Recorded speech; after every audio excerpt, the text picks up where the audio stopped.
The Detroit Lions are once again in the headlines for all the wrong reasons. We're going to get into the actual football matters here in just a second. But before we get into that, I want to address something real quick.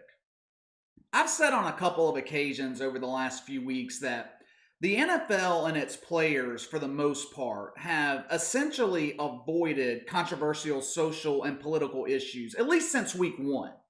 Every game week one had the playing of the two national anthems, that unity stand that the Chiefs and Texans did on Thursday Night Football, first game of the season, the social justice messages that some of the players had on the back of their helmets, all that kind of stuff. After week one, though, it's been business as usual in the NFL. It's been about actual football, what it's supposed to be. Not all the political garbage that the vast majority of fans really couldn't give a damn about. No one cares about the politics of Deshaun Watson. The only thing they care about is on Sundays, can he put the ball in the end zone? Can he win games? Thanksgiving is the biggest day of the year for the NFL, at least for the regular season. Thanksgiving is to the NFL what Christmas Day is to the NBA. They are in the national spotlight. It's a tradition, a day where millions of people get together and they watch football on Thanksgiving. The NFL's on in the background. Starting with the Detroit Lions that morning. Then it goes to the Dallas Cowboys that afternoon, and then they normally have a game at night. Steelers, Ravens, Saints, Falcons last year or the year before that. They just pick a game at random, but normally the night game is one of the better games. Every year, it has been this way for my entire life. NFL ratings have been on the decline this season. We've talked about it several times here on the channel.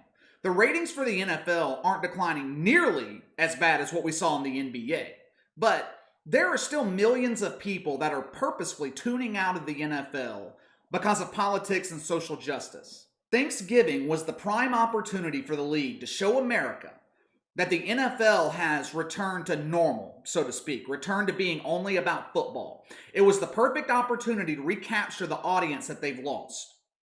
Now, the games featured 4 bad teams. The league could do nothing about that. Best game of the day was between the Steelers and the Ravens, and it got pushed back because of the COVID. But my point is, this was the NFL's chance to sort of wipe the political stain off of their public image. And they screwed it up within the first 5 minutes.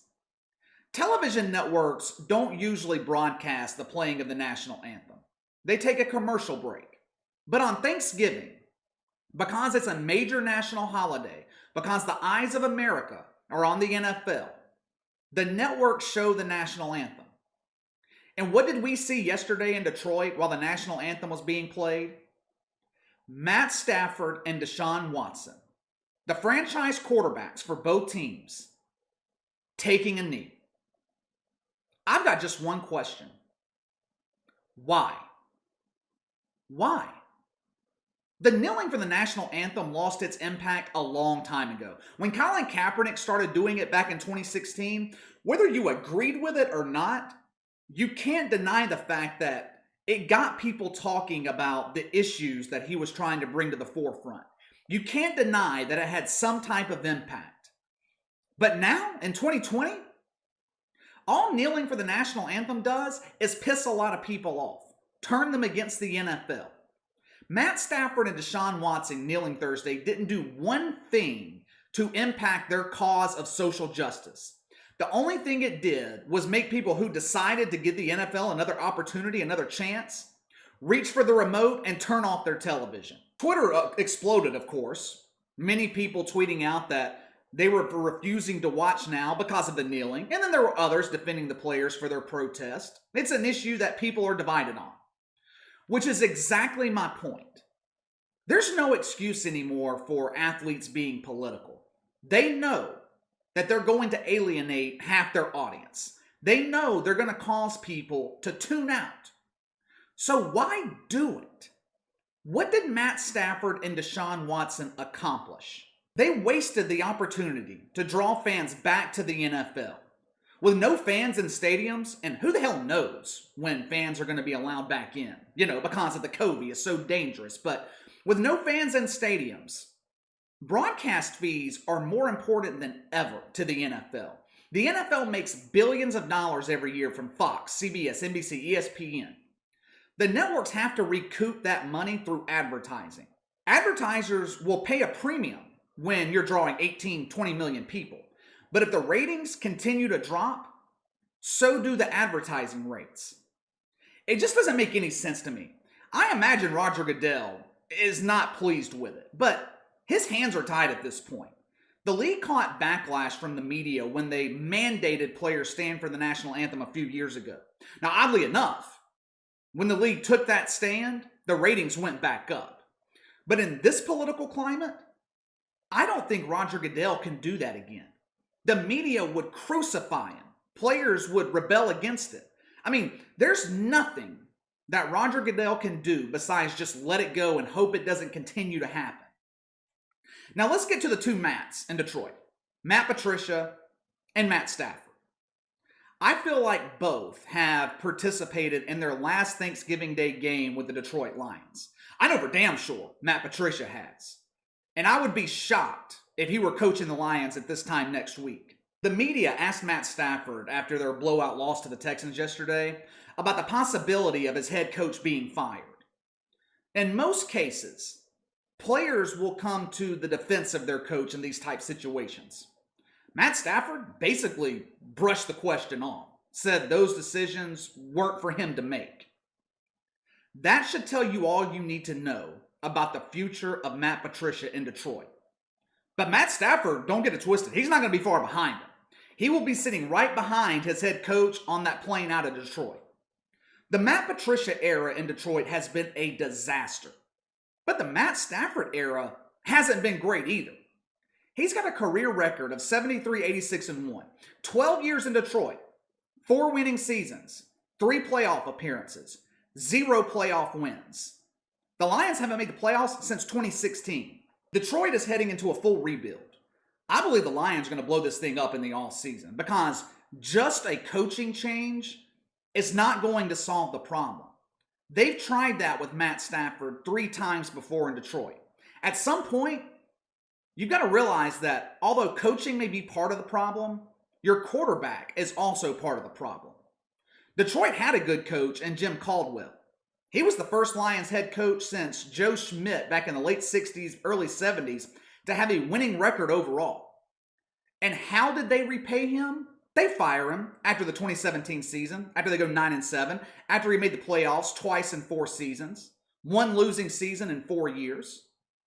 I say on here all the time, in most cases, when an NFL team parts ways with a head coach, a quarterback change is soon to follow.